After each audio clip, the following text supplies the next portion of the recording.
Boa noite a todos, irmãos, amigos, companheiros de jornada, amigos do outro plano da vida. São todos muito bem-vindos e eu digo sempre que é com muita alegria eu venho aqui falar das palavras de Jesus, né? E para isso aconteça, a gente sempre antecede uma prece, pedindo a permissão, né, ao plano espiritual e a Jesus para ir nos oriente. Então eu convido a todos a fecharem os olhos. Os nossos amigos que estão lá em sua casa também, não? E neste momento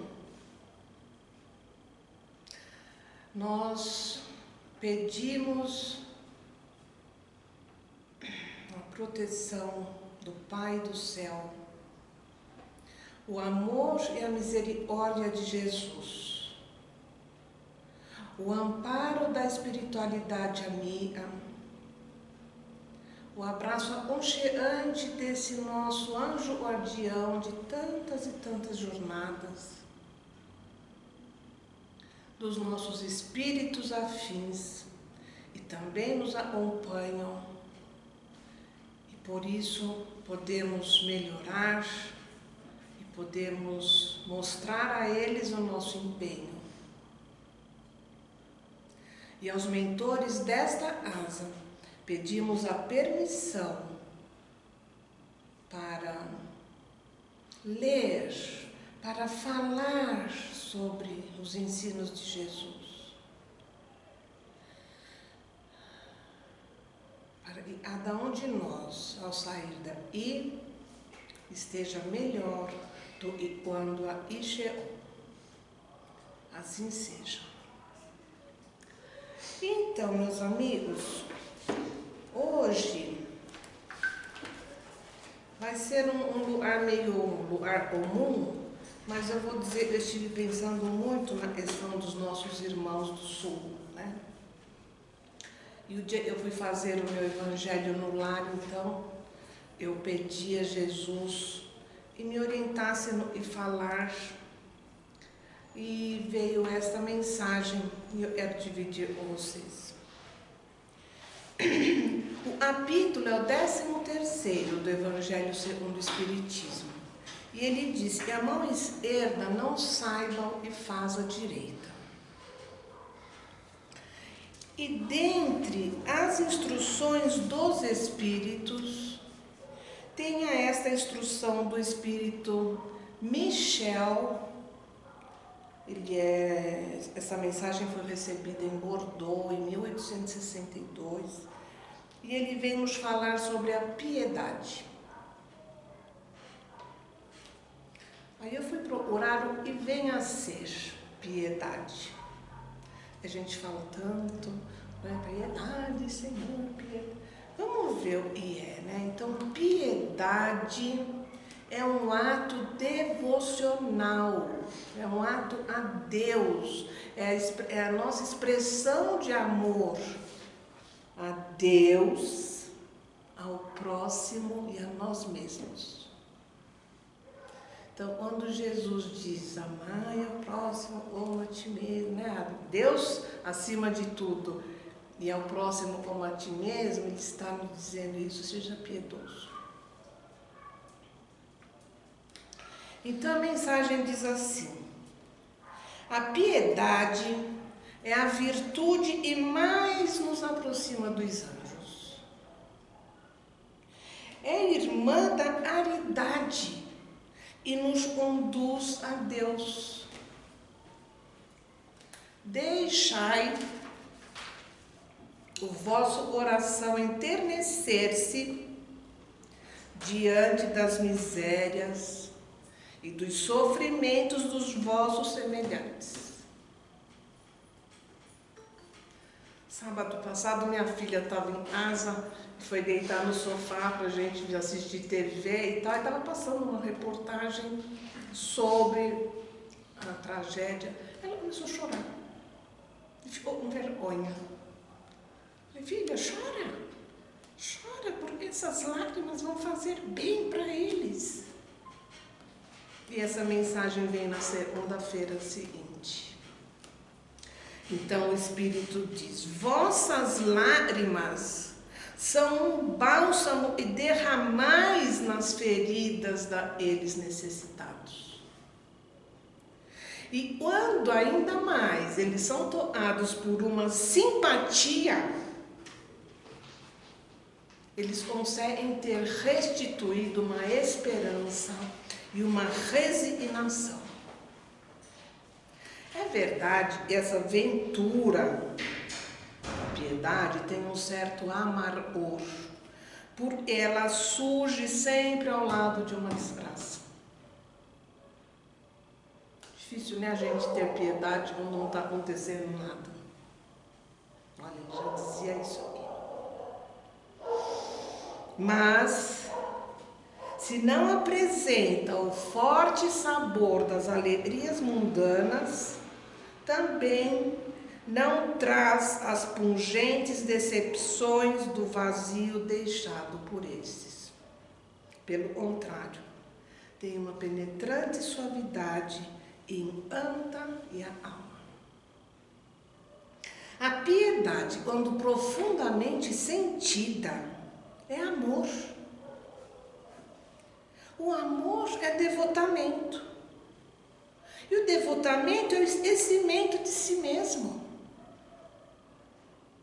É esse esquecimento, essa abnegação por esses infelizes, e é a virtude da piedade. Ela mesma, o Divino Mestre Jesus, praticou em toda a sua vida e ensinou na sua doutrina tão santa e sublime.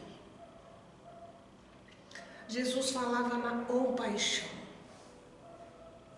A compaixão é você sentir em si o que o outro sente. É você ter passado pelo que está passando agora, por exemplo.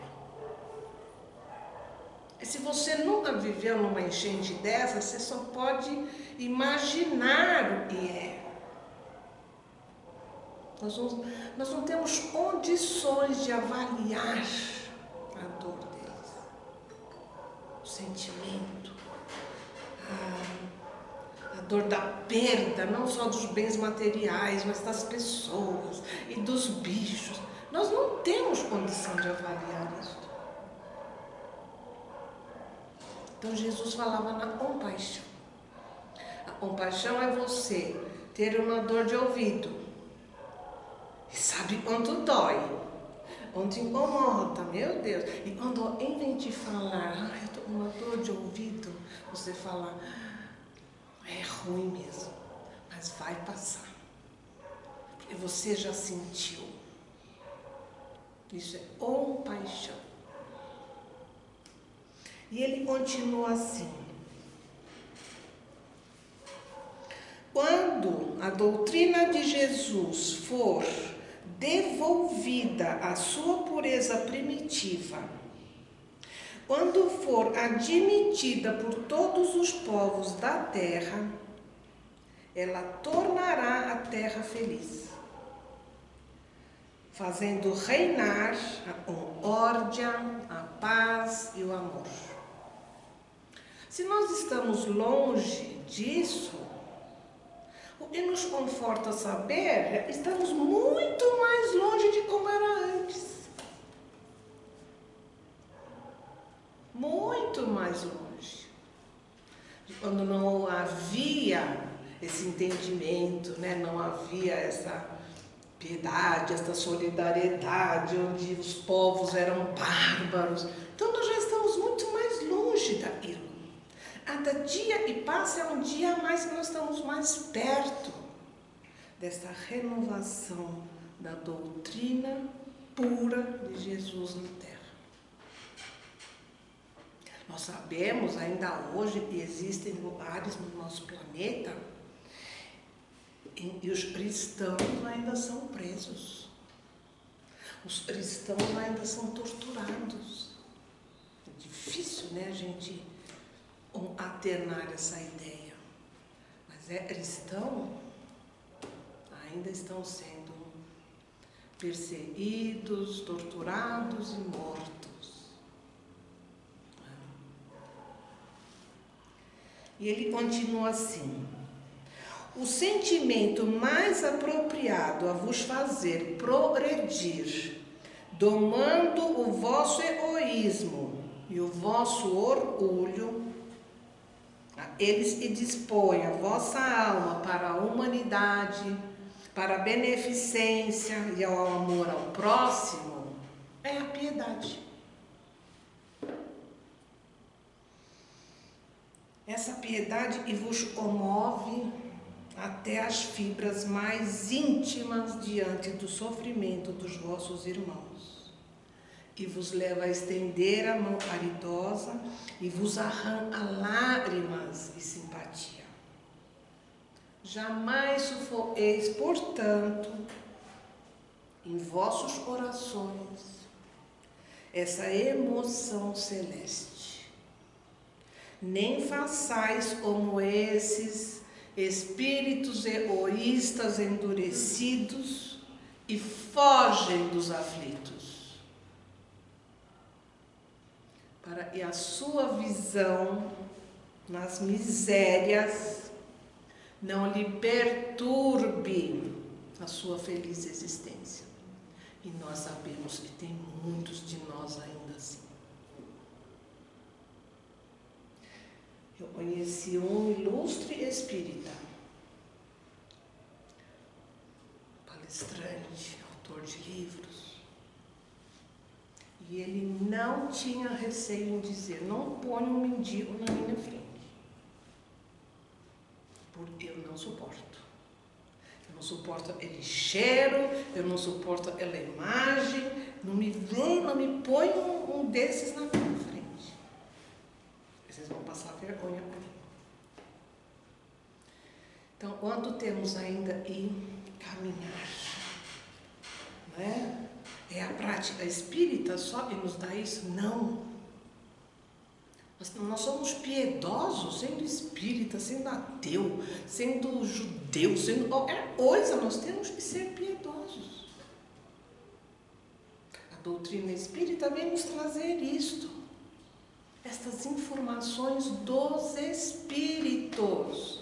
E já estão do outro lado da vida e sabem o quanto significa isso lá. Estas mensagens que nós recebemos, que Kardec recebeu, era para dizer isso para a gente. A coisa lá é assim. Então, andem no caminho, sejam piedosos. Porque sendo já é difícil, imagina não sendo, por quais brejos vamos passar. Não é? Por quê? Porque Deus é ruim, Deus é vingativo? Não, é porque a nossa consciência vai nos levar a isso. Não é?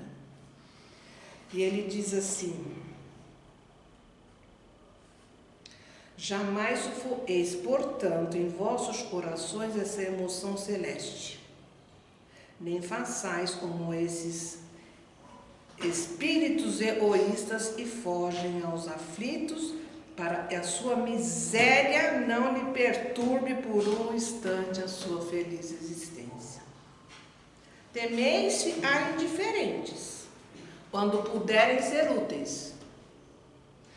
E se você não pode fazer nada, tudo bem, vai fazer o quê? Mas se você pode ficar indiferente, a tranquilidade concedida ao preço de uma indiferença culposa é a tranquilidade do mar morto, e tem nas suas profundezas de suas águas uma lama fétida e a corrupção.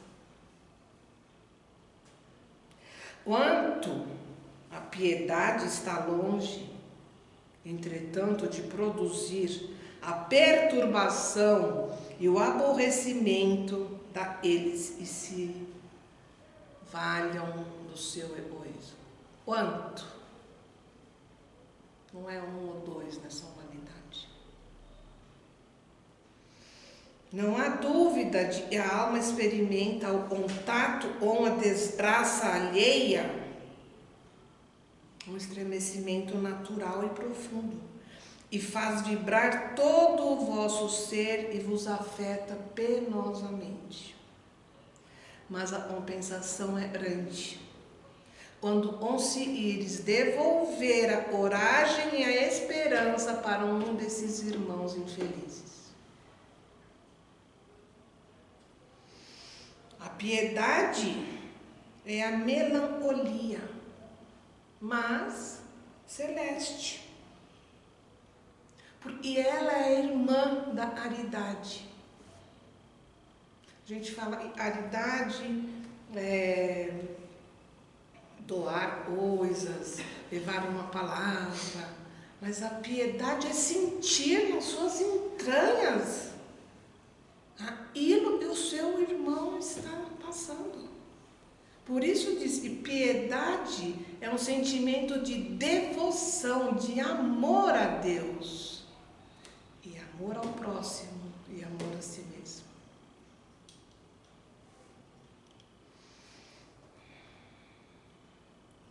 Esta primeira piedade, entre as virtudes da qual ela é irmã, a caridade, e a cujos benefícios sempre nos prepara e enobrece. E aí, meus amigos, eu comprei um livro essa semana.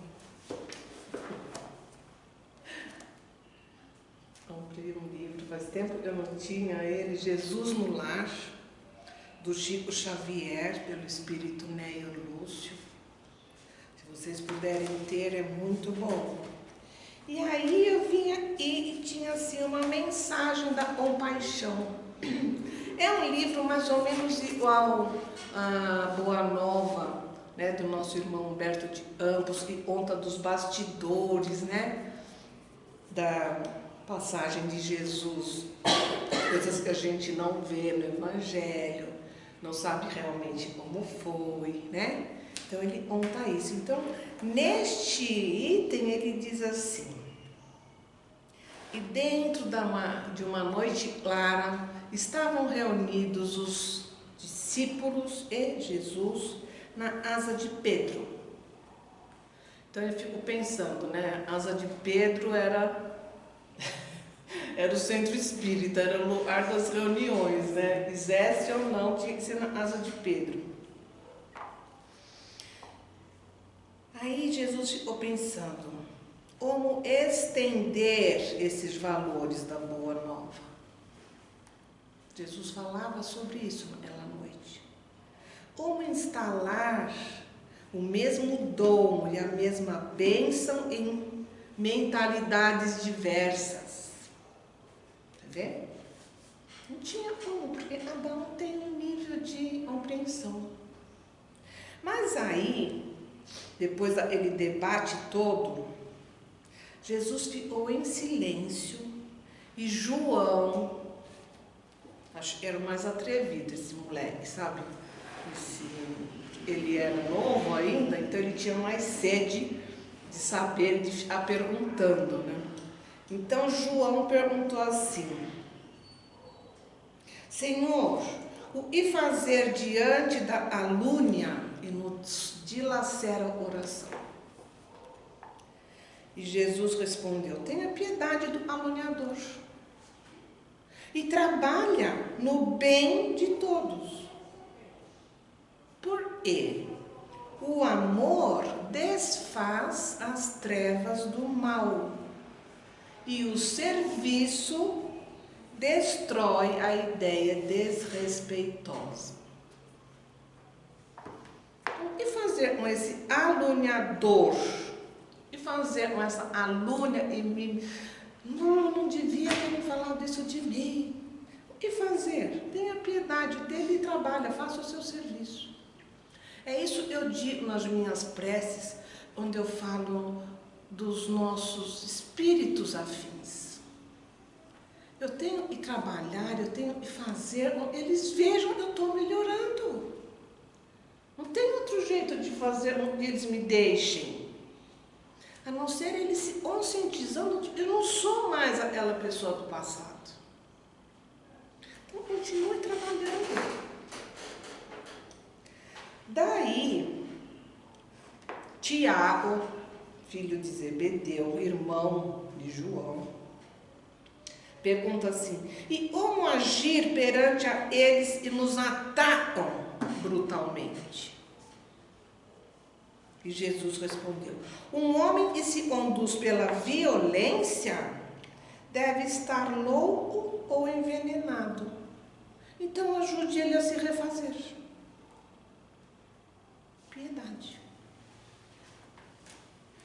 Judas perguntou assim: Senhor, e quando o homem que nos ofende se reveste de autoridade respeitável, ou seja, de um príncipe ou de um sacerdote, com toda a aparência de um ordenador normal?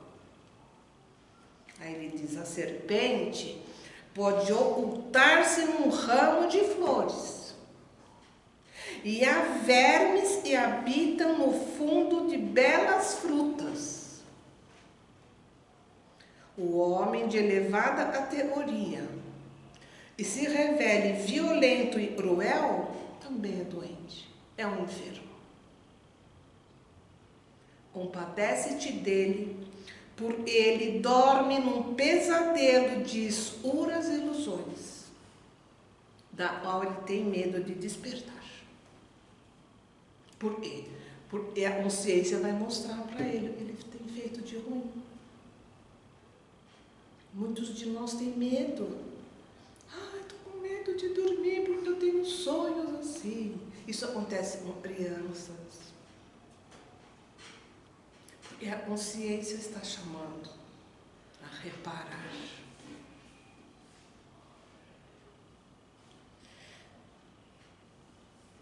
O outro e diz assim: mestre, quando a nossa asa é atormentada por um crime, quando entram em asa, né, rouba, mata, ou quando a pessoa é de dentro de casa mesmo, né?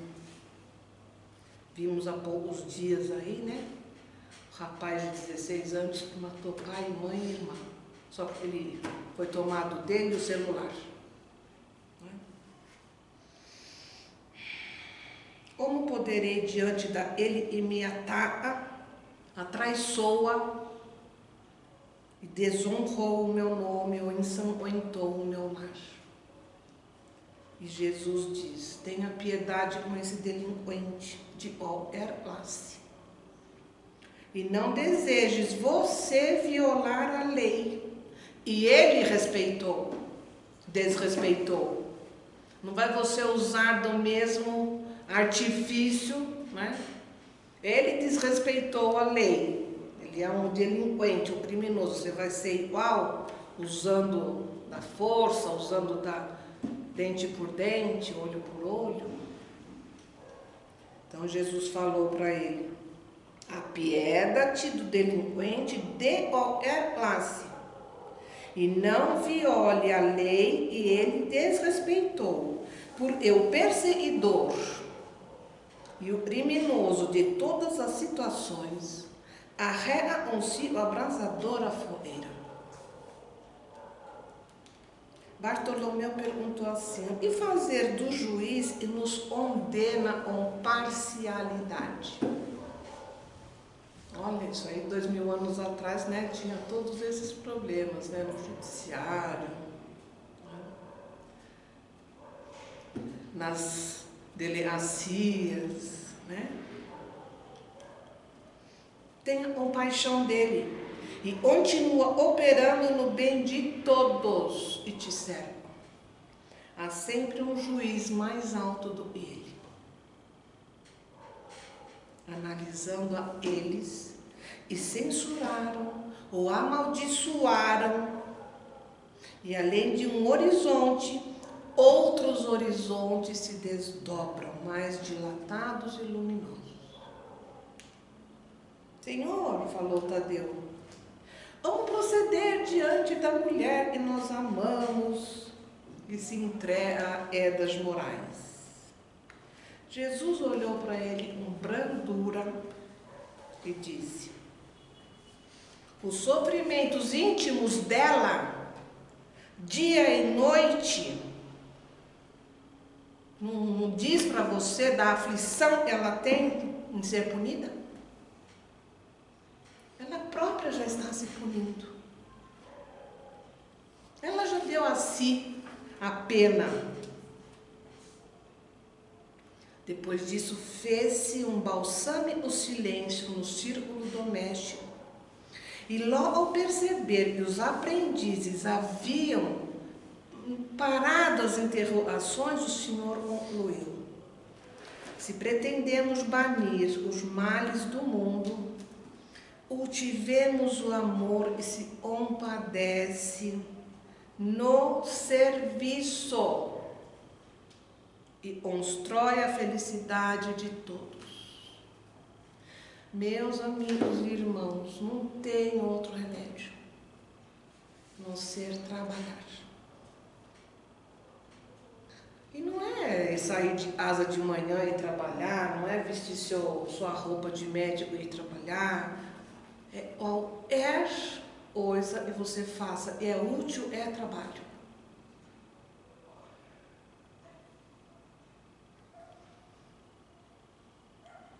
Se pretendes banir os males do mundo, cultiva com amor e se compadece no serviço e constrói a felicidade de todos. Ninguém se engane.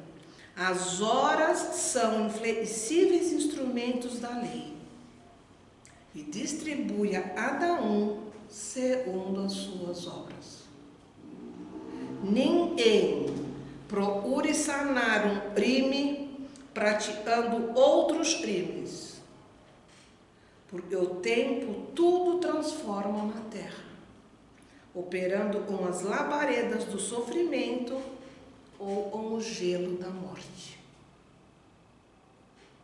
Então, o que nós precisamos para banir o mal do mundo? Para desejar a paz no mundo? É fazer a nossa paz íntima. É banir o mal que habita em nós. Porque enquanto eu estiver contaminado com o mal, contaminado com a ira, contaminado com injustiças, eu estou espalhando isso para o mundo. E não é um mundo lá longe, é aqui perto. Não é um mundo lá fora, a gente fala, joga isso fora. Não tem fora, gente, é tudo aqui dentro. O planeta não tem fora. É tudo aqui dentro. Então são os nossos pensamentos, as nossas atitudes, as nossas falas. É isso que nós precisamos aprimorar dia a dia. E creia que quando você consegue, é uma alegria muito grande. Falar, nossa, eu passei o dia inteiro sem pensar mal de ninguém. Nossa, eu passei o dia inteiro fazendo meu serviço e nem lembrei do que a outra lá falou de mim. Acreditem, é uma alegria isso. Então eu vou rezar por ela. Então eu vou mandar uma vibração de amor para ele. Esse é um serviço. Então, meus filhos, meus amigos, eu quero deixar isso como uma reflexão para a nossa semana. Procurar ver o que é a piedade, como nós podemos trabalhar isso em nós, né, diante desse flagelo todo que estão lá os nossos irmãos. Né? A gente diz que é uma revolta da natureza. A natureza não se revolta.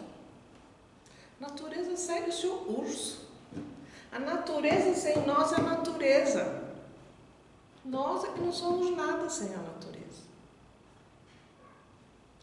Então, se você desvia o curso de um rio, desvia do outro, desvia do outro, desvia do outro, quando dá uma chuva de 100 milímetros, não tem aonde escorrer, vai transbordar. Se você faz um apartamento, um prédio de apartamento e outro ali, outro ali, outro ali, quando vai passar um metrô, abre uma cratera. Não tem. Não é a natureza que está revoltada. É o que nós estamos fazendo com ela. Então, é o meu convite, a reflexão para esta semana. Pensar com amor e o que nós podemos fazer por esses nossos irmãos em sofrimento. Então, eu peço a todos que façamos a prece para encerramento e nos preparemos para receber o passe, agradecendo, Senhor Jesus, por sua orientação, agradecendo aos mentores desta casa que nos permitiram falar do coração.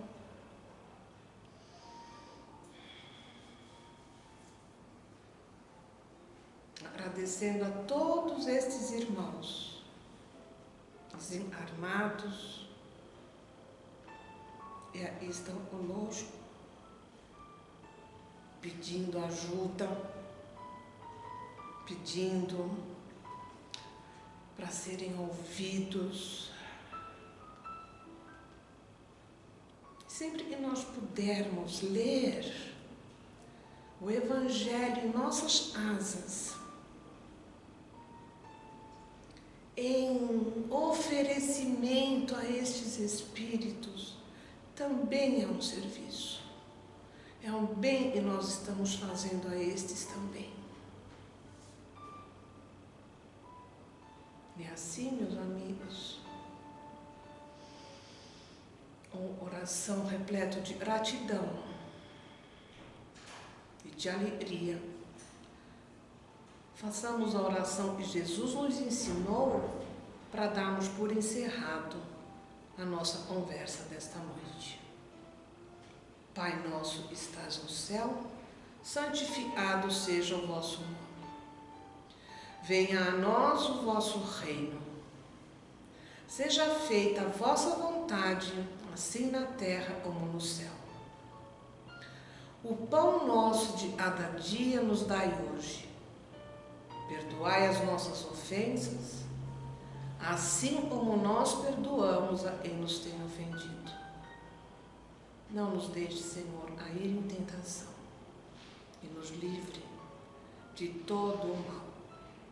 E assim seja, graças a Deus. Boa noite a todos e até a próxima vez.